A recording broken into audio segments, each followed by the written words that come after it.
And उससे that is what I performance enjoy और doing. सज जाती है ना। बिल्कुल, मतलब yeah these are actually if you look at it, it is always the little things that make a big difference. कोई भी आप सोचो ऐसे बड़ा सीक्वेंस होता है ना, वो उतना इम्पैक्ट नहीं करेगा जितनी ये छोटी छोटी चीज़ें जो आपको पता है यार मैंने ये या छोटी चीज़ यहाँ पे डाली, उससे बहुत फ़र्क पड़ गया। यू नो, सो जैसे अभी इवन पुष्पा हम लोग जब डब करते हैं, तो there are two things that I try and pay attention to is, one is lip sync या के जो तेलुगु में उन्होंने डायलॉग्स बोले, वो हिंदी में बोलते वक्त कौन सा वर्ड है जो बिगिनिंग और एंड स्पेशली मैच कर देगा। यू नो, तो लोगों को लगता है कि हाँ वो करेक्ट है, तो हाँ वो करेक्ट अजीब है। नहीं लगता हाँ, तो देखने ऐसा में। लगता है नहीं हिंदी फिल्म ही है, हाँ ये डब्ड फिल्म नहीं है, ये हाँ हिंदी फिल्म है। That is one. Second, it is very important to try and match the breathing of the actor. You know कि वो कहाँ सांस ले रहा है, कहाँ छोड़ रहा है, कहाँ गल्प कर रहा है। वो छोटी छोटी चीज़ें कि जैसे कि करना या वो रिएक्शंस ऐड करना ना, मुझे उसमें बड़ा मज़ा आता है, because that is when I feel that I have done my job you know to the best of my ability.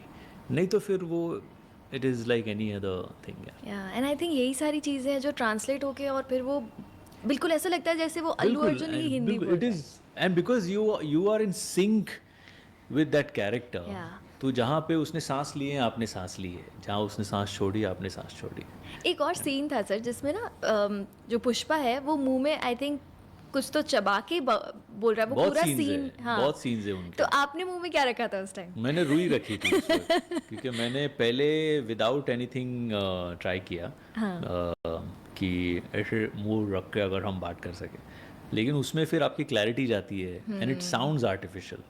You know, फिर मैंने सोचा कि पान रख के दिखता हूँ, तो एक दिन पान रखा और पान रख के बोलने की कोशिश की, तो 3-4 लाइनें ठीक हुई। उसके बाद में पान के वजह से मेरी आवाज़ बैठने लग गई, ओ तो मैंने कहा ये नहीं हो सकता। So then the third day I said इसका कुछ जुगाड़ करना पड़ेगा। सेड कॉटन हो तो कॉटन दो, कॉटन रख के। ये एंड आई अच्छा थिंक ऑल आइडिया है। दीज थिंग्स नो थिएटर के वक्त हम लोग करते थे। तो ये सारी चीज़ें जो थिएटर ने आपको सिखाई है वो आज काम आती है। जैसे वो एक सीक्वेंस है श्रीवल्ली के साथ में, उनका एक रोमांटिक सीक्वेंस है एंड इज़ हाँ ऑल्सो किसिंग। हाँ तो आई रिमेंबर, अभी वो पता नहीं हमने वो शूट नहीं किया हो, बट वो कर रहा था और मैं ऐसे था, हाँ और श्रीवल्ली रुको ना मेरी बात, सुनो ना। तो ताकि वो एटलीस्ट फील उसका सही आए, you correct no, correct and वो करेक्ट। स्किन पे टच होने का हाँ साउंड अलग है, rather than you doing this and yes you doing this. Correct They're two correct different sounds that you get, you know. So yes. try to do as much as you can. कितनी छोटी छोटी चीज़ें हैं ना, लेकिन बहुत बहुत बहुत, लेकिन इम्पोर्टेंट बहुत है। इम्पोर्टेंट है। You know, this is what see I feel the experience for the viewer has to be seamless. Yeah वो जब बैठे ना तो उसको कोई चीज़ खटकनी नहीं चाहिए सुनते वक्त, क्योंकि they are your this that your sound is the only thing that you have in your control, right. बाकी तो दैट गाय इज़ परफॉर्मिंग, तो उसमें साउंड के वजह से कहीं खटकना नहीं चाहिए। It has to be a seamless experience for him. Correct correct. But Pushpa बहुत ज़्यादा चीखता भी है because of the aggression and all, and उसकी वॉइस में मतलब आपकी वॉइस में और उसकी वॉइस में ग्रफ भी है, if I am not wrong, है ना? तो ये सब करते करते आवाज़ में प्रॉब्लम नहीं होती है सर? नहीं नहीं।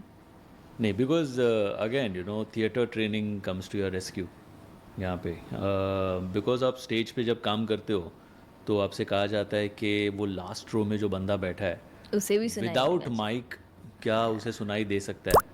आप जो बोल रहे हो, जो हम लोग जब थिएटर करते थे तब वी नेवर हैड, अभी तो लेपल लगाते हैं माइक स्टेज पे भी, बट वी ऑलवेज हैड दो स्टेज माइक्स, यू नो, जो नीचे लगते थे। बेटर थिएटर्स में हैंगिंग माइक्स भी होते थे। सो उससे you had to make sure कि एंड तक आवाज़ जाए। जब आप आउटडोर में ओपन एयर में परफॉर्म करते हो तब कुछ नहीं होता, तब खाली वो हैंगिंग माइक्स 4 होते हैं and you have to make sure कि